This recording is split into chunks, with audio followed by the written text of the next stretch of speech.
Hello, my little yarnivores and spiderettes. Fiber Spider back again with another tutorial just for you. And today I have got a really simple, lovely stitch for you called the Trinity stitch. Very, very simple. It is a one row repeat. And I used for this piece here, I made a little washcloth. Isn't it cute? I used Premier's Cotton Fair, which for a washcloth, I would suggest cotton. However, this stitch would be great for scarves, blankets, you name it, especially a baby blanket. Would be lovely.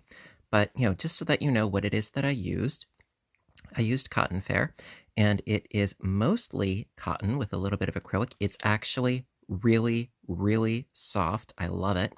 And it is a fine weight of 2, and you have a lot of yardage, actually, 317 yards.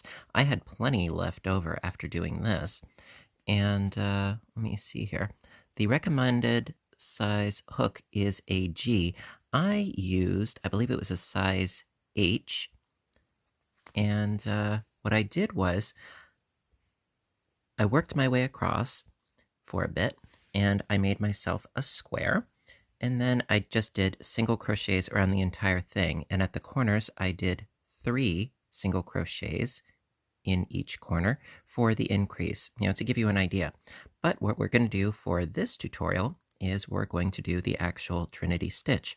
And you can make this however wide or as narrow as you want to, and incorporate it in whatever project you like.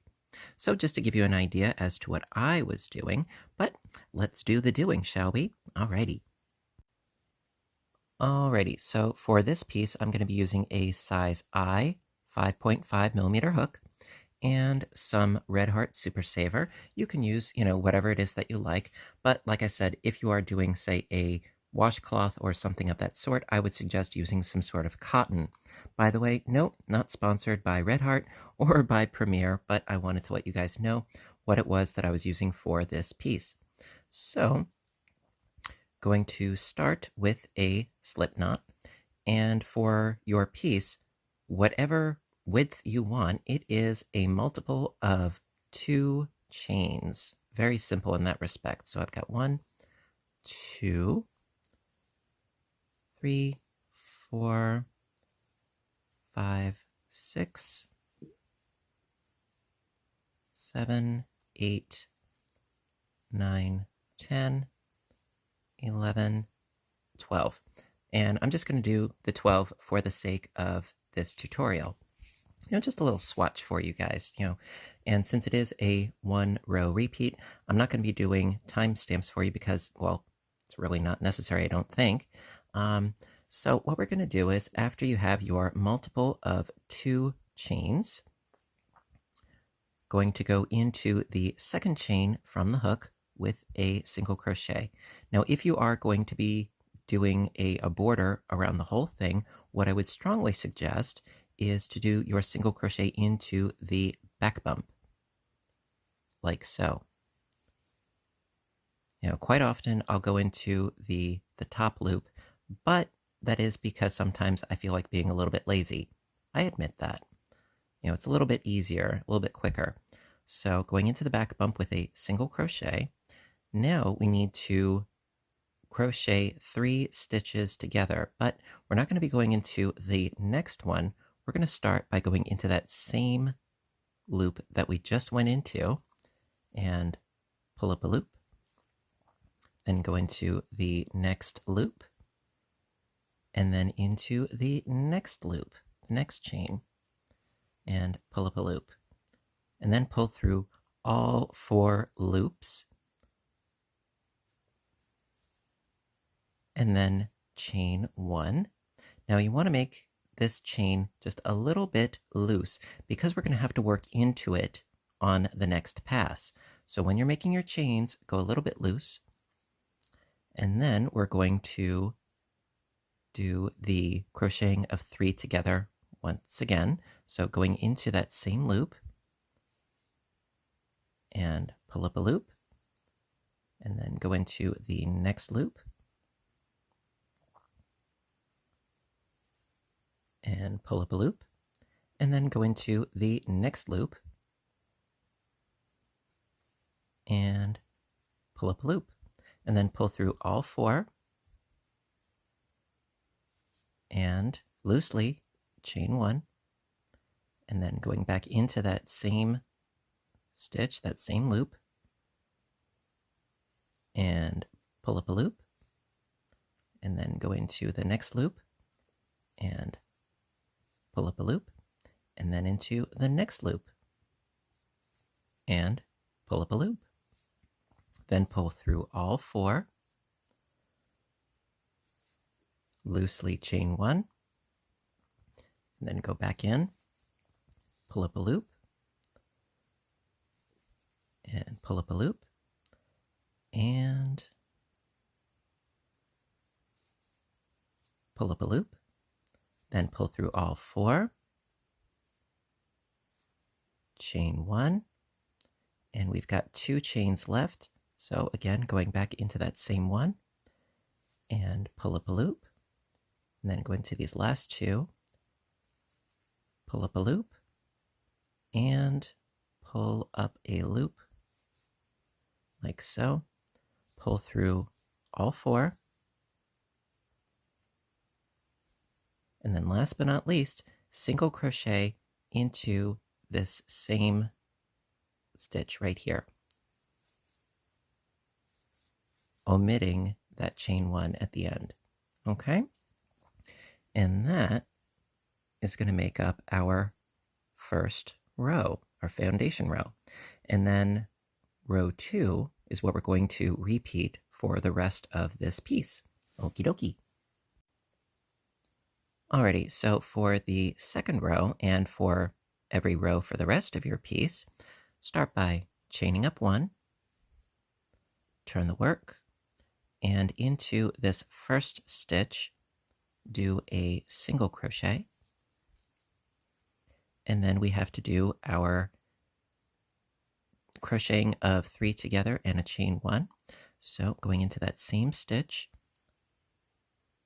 pull up a loop, go into the next stitch, pull up a loop, and then we're going to go into this next stitch and pull up a loop, and then pull through all 4,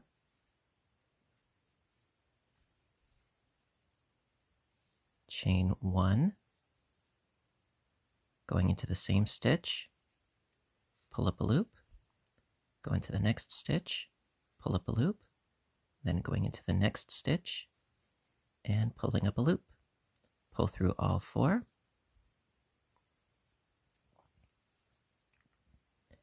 chain 1, going into that same stitch, pulling up a loop, next stitch, pull up a loop, next stitch, pull up a loop, pull through all 4, chain 1, go into that same stitch and pull up a loop, and so forth, and so forth. Then pull through all 4. And see, we've got 2 left, so still do your chain 1, go into that same stitch, pull up a loop, next stitch, pull up a loop, and the last stitch,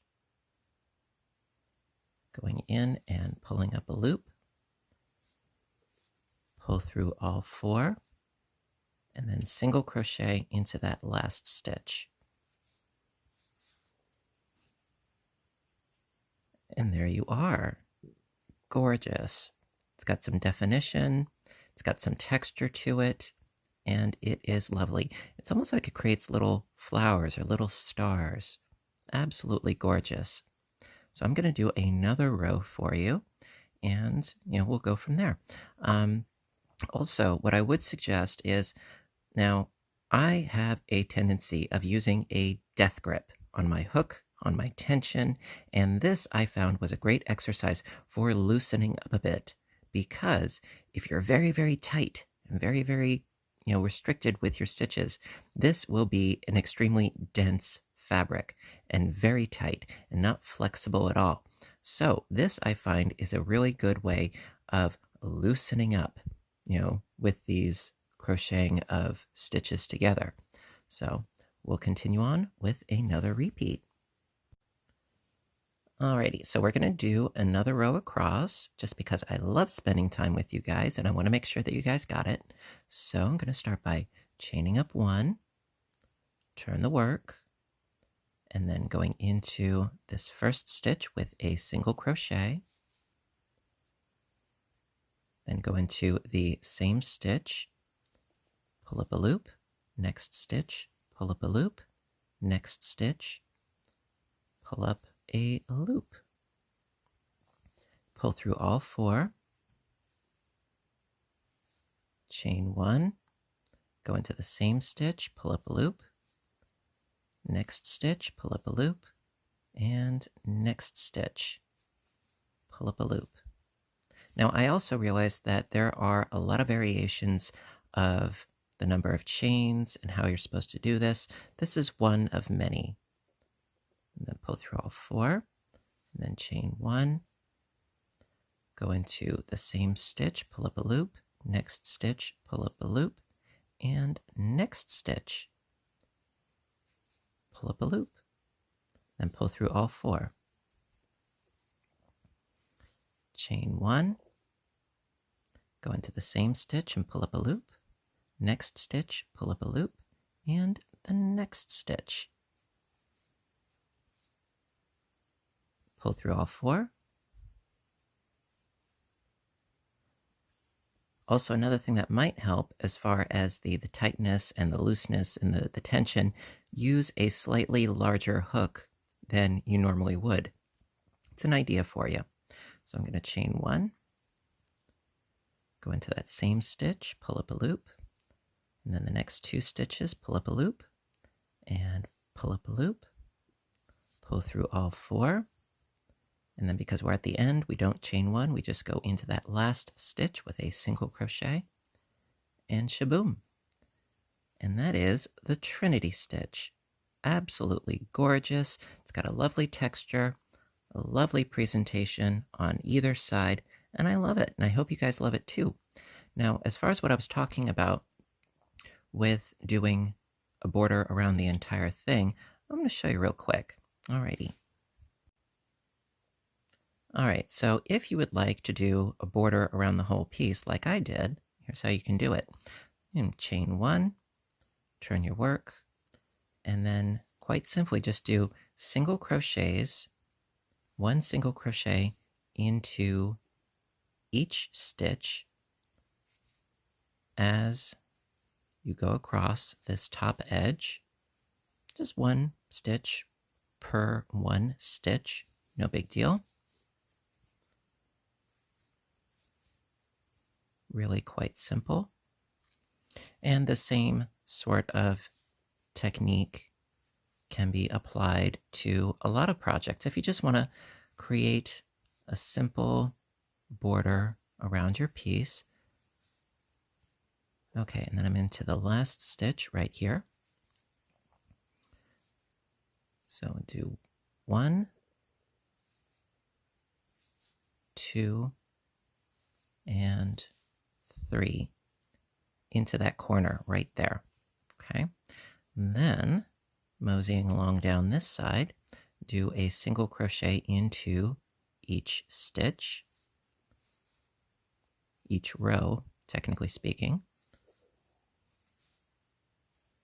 Okay, and then we've reached the corner again, so into this corner, 3 single crochets.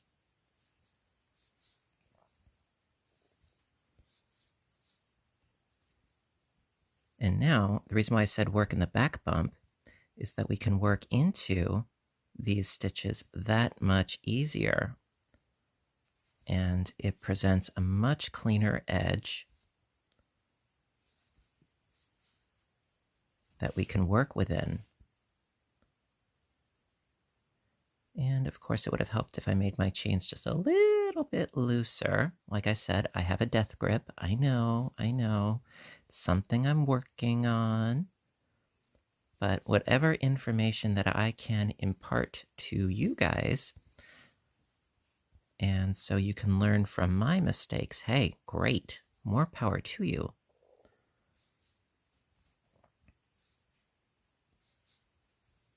And just a couple more. And we reach the corner again. So into the corner, 3 single crochets.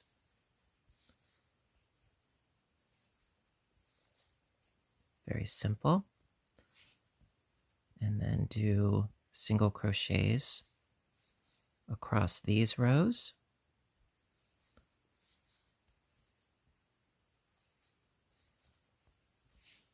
And so we've got 1, 2,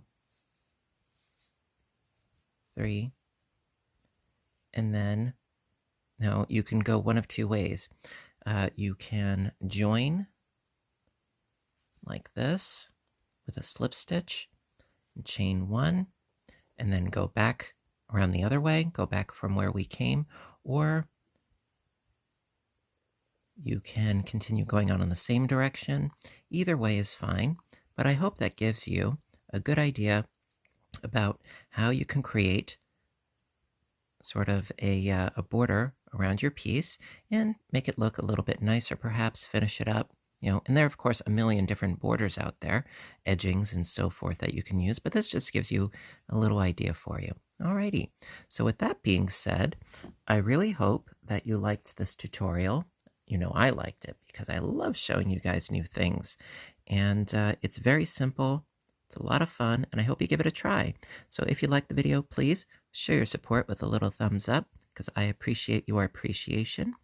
Also, if you haven't already, please hit subscribe, because I do try to post videos as often as I can, whether it's crocheting or knitting or audiobook narration or my other YouTube channel, Fiber Spider Games.